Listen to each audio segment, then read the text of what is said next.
interrupt this program for a breaking news alert from the local station. Hello, everyone. I'm Jennifer Waugh. The 11 o'clock advisory is out right now on Hurricane Ian. This is the newest information we have. We'll show you the forecast cone in just a moment as you look live right now at radar. Specifically, this storm is expected to target the west coast of Florida. And this is a live look in Tallahassee, where any moment now, Governor Ron DeSantis will hold a news conference with the very latest information on preparations for Ian. We will bring that to you live as soon as the governor stands in front of the podium. In the meantime, let's go to meteorologist Richard Nunn with more of a debrief and an understanding of what this 11 a.m. advisory, Rich, tells us. It's the full update here. So what we got at 8 o'clock was an intermediate update, and basically it was just the position here, although we did see the barometric pressure come down again. We went from 986 to 983 to 981 and now down to 980. And if you're with us this morning, I said as this number goes down, this number usually goes up. Now I will say that the signature isn't as intense as it was this morning, but we still found another 5-mile-an-hour winds here, bringing that up to 80-mile-an-hour winds. So we're still in the Category 1 range for what continues here as Ian. Now the potential is the rapid intensification even beyond where we are now. So the next update will be an intermediate, and that'll be at 2 o'clock, and the next full update beyond that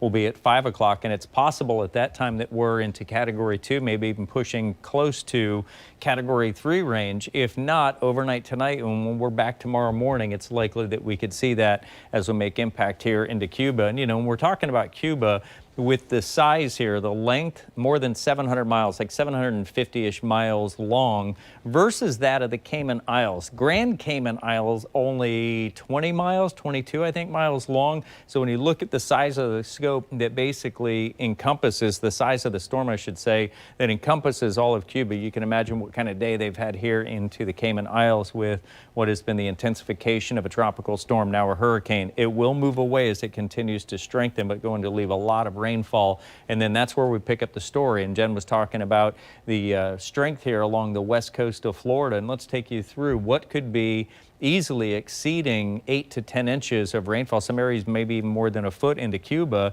into the hilly region here in and around Havana, which is on the western side. And then as it moves by, and what we're seeing here, we haven't seen anything that's all that pronounceable as far as a shift, but both of the models, this is the Euro that at one time in yellow was all the way over here at Jacksonville. That has since moved closer to Live Oak and we'll say Lake City, or at least I-75 and just to the west. We're still seeing a crossover, whereas before it was into southeast Georgia here between, we'll say, Valdosta and Fargo. Now it looks like it would be almost smack dab here over top of Fargo where these two move by. So if we just took the consensus where it's right on line here, and then you can see where that swaying starts, the National Hurricane Center still favoring the Euro model, or at least the way it's tilted. So if it does move back and kind of mesh the two, what we're seeing here, that would be a little bit more of a jog to the west. Is it going to limit the impact? It's really not going to do much to weaken anything, since it's still going to be over water.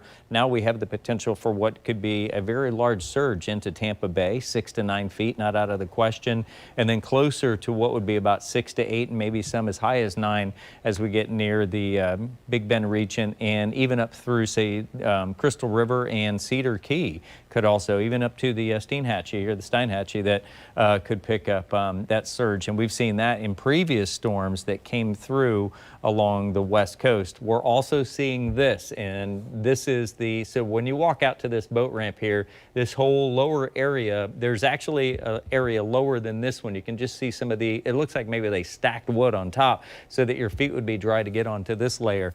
If you're trying to get your boat out of the water here for today and or tomorrow, times of high tide are going to make it maybe more difficult on some of the boat ramps, because it's going to be deeper water. Maybe that boat ramp's not a very steep one, or you have to drive down deeper into it. All right, so I understand that the governor's coming out here, and Jen will pick up more on this here when I see after the governor conference. Kevin Guthrie, the head of the Florida National Guard, Jim Eifert, and Gracia Check. Thank you for coming, for our FEMA regional coordinator. As of 11 a.m., the storm is located roughly 375 miles south of Key West, and it's moving north-northwest at about 14 miles per hour. Maximum sustained winds are now up to 80 miles an hour, and it moves into the Gulf, where it's expected to strengthen into a major hurricane in the eastern Gulf of Mexico as early as tomorrow. It will bring heavy rains, strong winds, flash flooding, storm surge, along with isolated tornado activity along Florida's Gulf Coast. Floridians up and down the Gulf Coast should feel the impacts of this as up to 36 hours before actual landfall due to the size of the hurricane. This is a really, really big hurricane at this point. The diameter, the width of it's about 500 miles wide. So if you look at the cone and if you look at where they have the landfall going, I think the landfall is still Levy County. The impacts are going to be much, much broader than that. Of course, that track is still uncertain. It could absolutely wobble further into the peninsula or even further away from the peninsula. You will see storm surge in places like Southwest Florida, even though the storm is projected to be 100 or 150 miles off the coast of Southwest Florida. And so you look in Collier County, they've already issued voluntary evacuations for some of their coastal communities because the storm surge is likely to be significant given how big the storm is.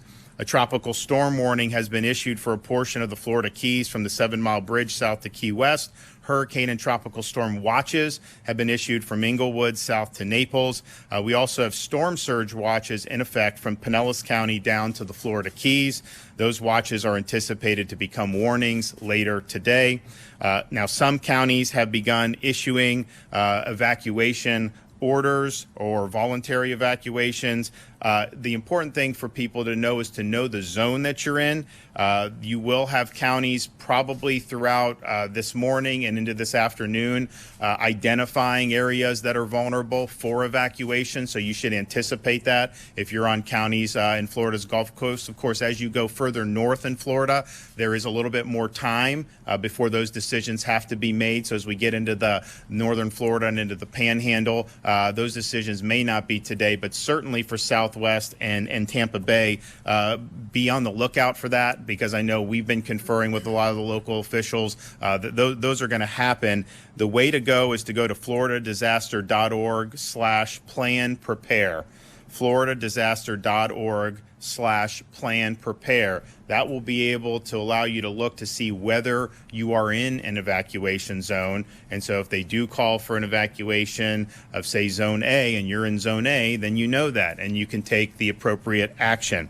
The Florida Department of Transportation is now suspending tolls at facilities in the Tampa Bay area, the Polk Parkway in Polk County, Mid-Bay Bridge in Okaloosa, Spence Parkway in Okaloosa, Garcon Point Bridge in Santa Rosa, and of course all the Tampa Bay area, Pinellas Byway, Sunshine Skyway, Selman Expressway, I-4 connector in Hillsborough, as well as Alligator Alley down in Collier into Broward counties. And as we continue to monitor the path of Hurricane Ian, we may do more toll suspensions in other parts of the state if that is warranted. Some school districts have announced school closures for this upcoming week, and you may see more as the track becomes more certain. If you want to look at the most updated information regarding schools, you can get that at fldoe.org/storminfo.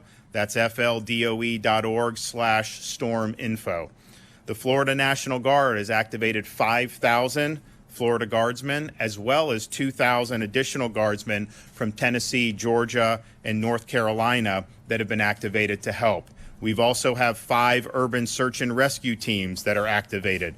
We have Florida Fish and Wildlife Commission mobilized and ready to support needed efforts. And of course, the U.S. Coast Guard is also willing and able to assist in both preparation and response. Of course, we've declared a state of emergency for the entire state, given the uncertainty that exists. Of course, as we go every hour, we get a little bit more certainty in the general area, and we know that this is going to have major impacts on Florida's Gulf Coast. We've issued waivers of weight restrictions for commercial trucks to ensure we have ample fuel and resources coming into Florida. Make sure you're prepared. There's no need to panic buy. If you normally don't drink a lot of water, you may not need to go out and buy 20 gallons of water right now. So just do what you need to be prepared. Been in contact with some of the major retailers like Publix and Walmart. They are constantly resupplying.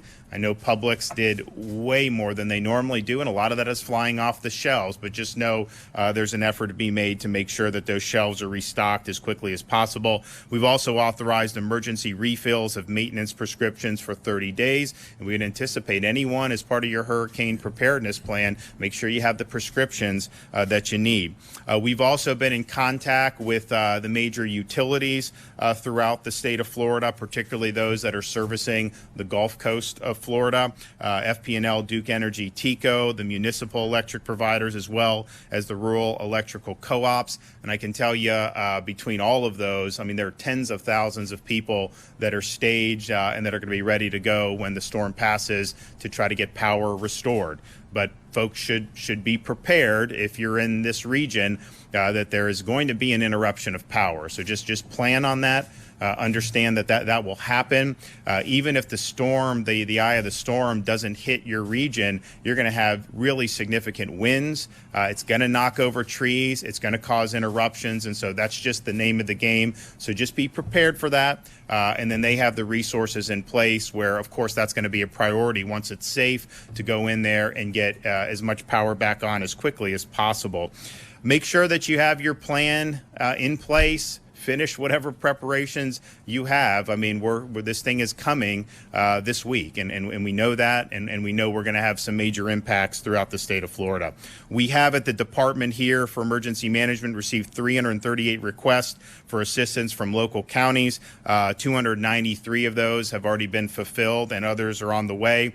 We've deployed 210 medical professionals to Hillsborough County special needs shelters and another 120 to surrounding counties. We have 300 ambulances supporting special needs evacuations in the Tampa Bay area, and hundreds of generators and pumps have also been staged in the Tampa Bay area to prepare for the flooding that we're anticipating. So please continue to monitor your local weather service for updates. Make sure that you're commencing your storm preparations. Visit floridadisaster.org/get-a-plan. To see some of the things that may need to be done. For all you new Floridians who haven't been through one of these before, just understand, just remain calm. There's no need to panic. Listen to the folks at the local level. Listen to what they advise in terms of preparations, any evacuations. If you are going to be in your home when the power goes out and you have one of the generators, just understand those generators must be operated outside the home. Every year, we tend to have people that operated inside their home. You will get poisoning from carbon monoxide, and we have fatalities for that. In fact, we've had more fatalities in recent storms from the use of the generators than we've had from the direct impact of the storm itself. So just understand, it's great to have a generator. Obviously, we live in a very connected world. People want to have that power on, and I understand that, and I do too. But make sure it's used properly, and that exhaust has got to be going outside your home. Do not let that come inside your home. So we're continuing to work with communities at the local level. I've been able to speak with a number of the folks today. We're going to continue to work to support their plans. Obviously, at this point, we want everyone to be safe. You have a significant storm that may end up being a Category 4 hurricane, and I know they say it may slow down by the time it reaches landfall, but if you have that off the west coast of Florida, that's going to cause a huge amount of storm surge. You're going to have flood events. You're going to have a lot of different impacts from that. So we want everybody to be safe. We want people to weather the storm, and that ultimately is the most important thing. Property damage and these things, it's terrible that would happen in a storm, but we can fix that and we can help rebuild. But you got to take care of yourself, and we want to make sure everybody is safe. Of course, as the storm hits and in the immediate aftermath, we have all these resources that are staged, from our Guard to Fish and Wildlife, search and rescue, to be able to help people that are in need. And then, of course, once the dust settles, there's a premium on restoring power, fuel, communication, so that people can resume normalcy as soon as possible. I want to let Kevin Guthrie come up here from our Department of Emergency Management. Thank you, Governor. Thank you for your leadership and support as we move into Hurricane Ian. We currently have more than, as the governor said, currently have more than 338 active missions for our local partners. We're working diligently to ensure all needs are met. Some of those needs, need to understand, we're not going to get them to the counties before landfall. That's typically an issue where they've asked for water or food, but they have no place to house it. We cannot leave a semi-trailer just sitting in a parking lot with 110, 120 mile an hour winds. So that is the discrepancy between the number of missions that we have filled and the number of missions that we are responding to. So if that should come up. This includes providing meals, waters, ambulance strike teams, oxygen, technical communications statewide. We have deployed several hundred shelter support staff, as the governor has already mentioned. We have also set up 2 logistical staging areas to provide immediate direct assistance after the storm's landfall. We will be operating one of those on the east side of the storm and one of those on the west side of the storm. We know that for many Floridians, this may be their first hurricane experience. As the governor said, do not panic. There is still time to get your preparations in order and safely evacuate if necessary. Remember to make a plan that works best for your family and business and include your children, pets, and seniors that you care for in your disaster preparedness plans. Know if you live in an evacuation zone. You can visit floridadisaster.org/KNOW or Plan Prepare to input your address and determine if you live in an evacuation zone. Evacuation zones are designated as zones A through F, with A generally being the most vulnerable and most likely to be evacuated first. Evacuations are issued at the local level, so make sure you have multiple ways to receive weather alerts and information from your local officials. We've received numerous inquiries from individuals navigating our Know Your Zone website.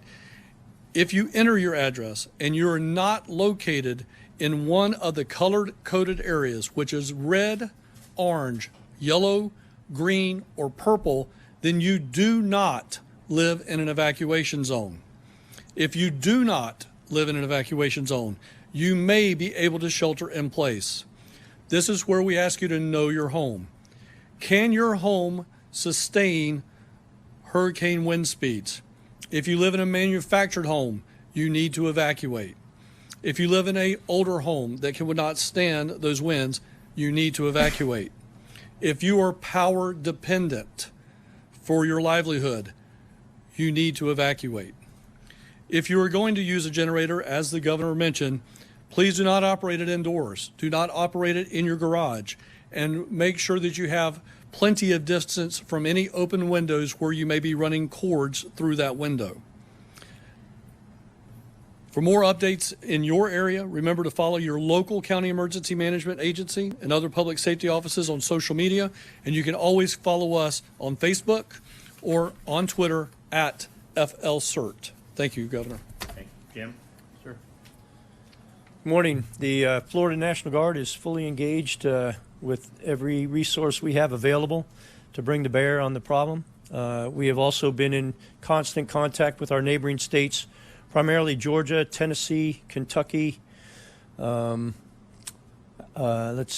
Louisiana, have all responded with promptness to be able to provide additional resources as we find gaps and seams in our own ability to respond for the citizens of Florida. So I couldn't be happier and more appreciative of our neighboring states being willing to provide those resources to us, and some of them are actually already even starting to move so that we can have them in place when we need them.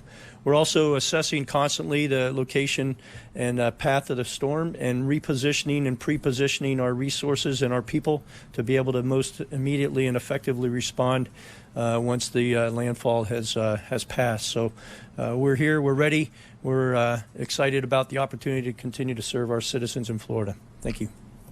Okay. Any questions?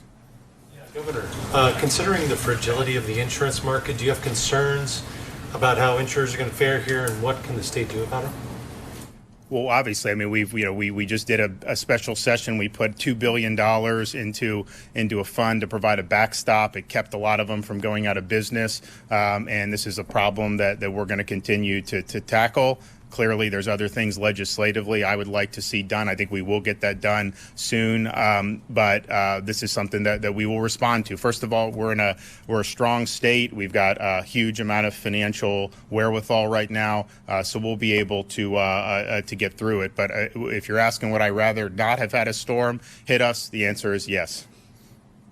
Clarify, is this going to be a storm sort of where Irma was like 400 miles wide and was able to almost hit both sides of this, both coasts at the same time? This sounds like it might actually be bigger. Are we going to, with that said, what sort of challenges is DM going to face with logistics? Because I think they used to have the warehouse in Orlando, but I think there are plans to change that. So the answer is I think we've said, you could have impacts in Southeast Florida, flooding, that's absolutely could happen. You could see impacts on the east coast of Florida farther up, for sure. I think people should anticipate that. The further off the coast it is, obviously that is beneficial for us in that respect. There's still a little bit uncertainty on the exact track that's been taken. I think we're going to know a lot more as it gets even and past Cuba, and then at that point, I think we're going to have a pretty good sense of what's going on. But this has really developed into a really big storm, and that means just the impacts are going to be far and wide. The fact that you're looking at, if you look at the current track, how far off Naples it will be when it gets parallel to Naples, you're going to see major storm surge even that far off the coast, to have the eye of the storm that far off the coast. So I think that's indicative of what we're dealing with here. In the past, we've seen major traffic buildup from mass evacuations. Is that a concern this time? Of course. When you have millions of people in a metro area, you no matter how it's done, you're going to have traffic. That's just the reality. We've suspended the tolls to try to help get that going better. I do think because the counties have been engaged in this early. This is something that they've been talking about. They've been warning people to make the preparations. I think you do have some people that have already decided to do that even before they've had anything done. But I think people, when they're on the road, should just anticipate that however it takes you to normally get from one place to another, it's going to just take you longer. That's just the reality. So just prepare for that, and that's something that will happen.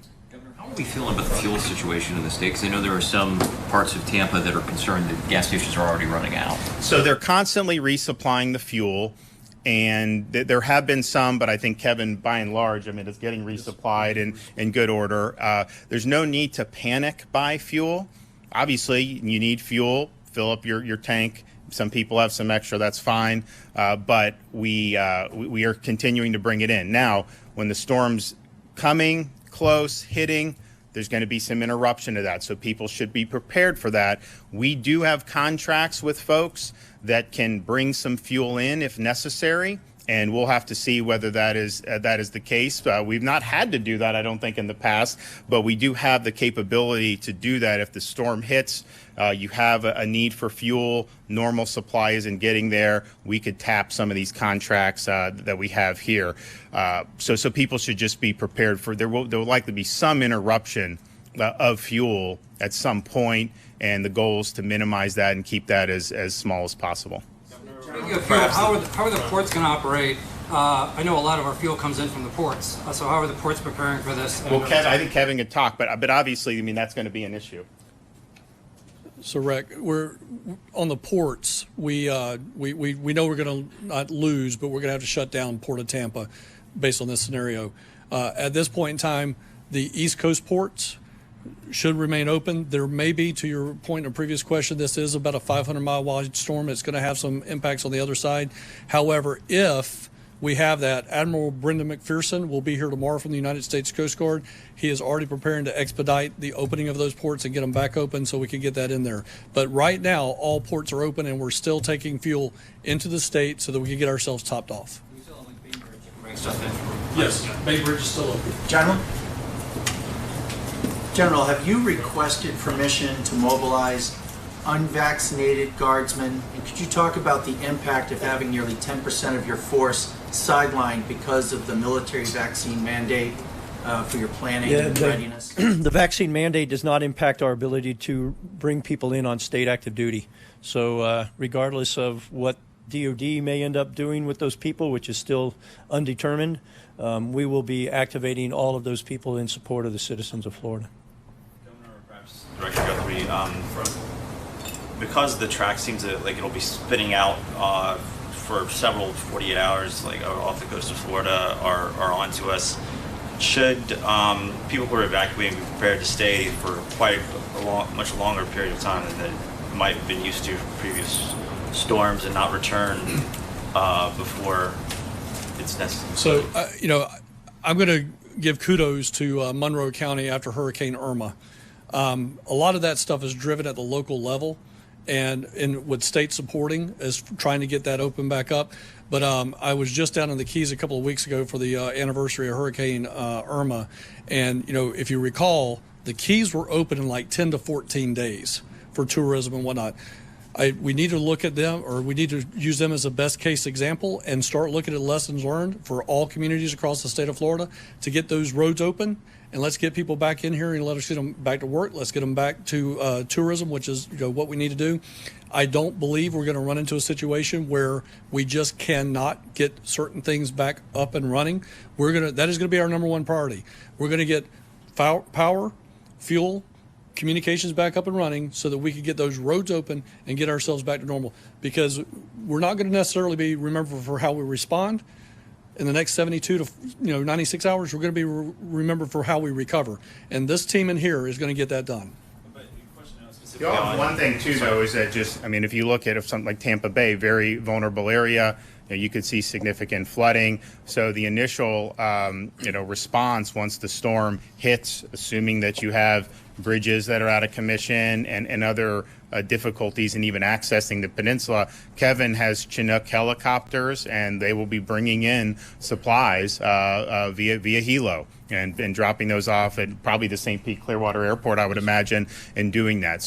But that's something for people to think about. You may have flooding such that some of those places may not be accessed, and so that's not like government telling you can't go back, but it's just the reality of what we could do. When you talk about some of the storm surge that they're forecasting, this is very significant storm surge for a very low-lying area, so that's going to have significant impact.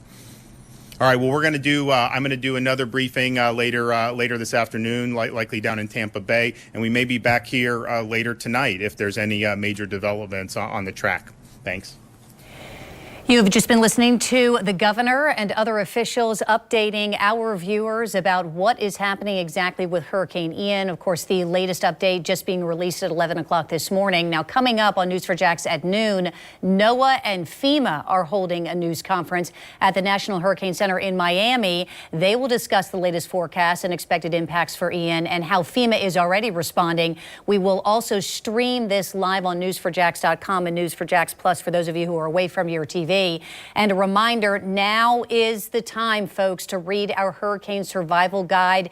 You can find it at news4jax.com/hurricane. It has a county by county map of flood zones, since we're really concerned about the amount of water and rain that we will get from Ian. There's also a checklist of items to have ready for a storm.